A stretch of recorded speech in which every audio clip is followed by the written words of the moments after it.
ચિરકુટ તેની ચાંચમાં 2-3 સેતુર દબાવી લે છે અને જેવો પાછળની તરફ ફરે છે તેવો તેને કાગડાઓ ઘેરી લે છે.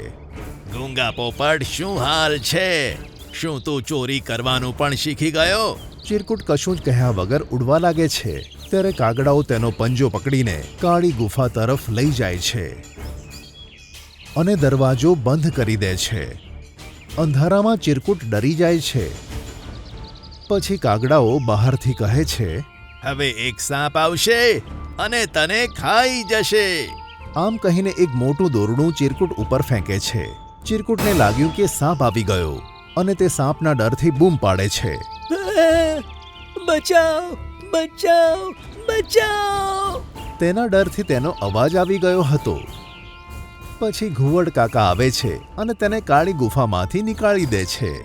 ચિરકુટ બધી વાત દાદાને સંભળાવે છે.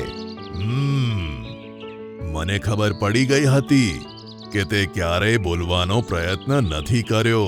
તેથી મેં તને કાગડાની પાસે મોકલ્યો, કારણ કે તે બધા પક્ષીઓની સાથે આવું જ કરે છે. હું જાણતો હતો કે તારો અવાજ લાવવા માટે આ એક જ રીત છે. જેવો જ તું ડરી ગયો તો પોતાનો જીવ બચાવવા માટે બૂમ પાડી. હા કાકા, તમે સાચું કીધું. તેના લીધે જ મારો અવાજ આવી ગયો.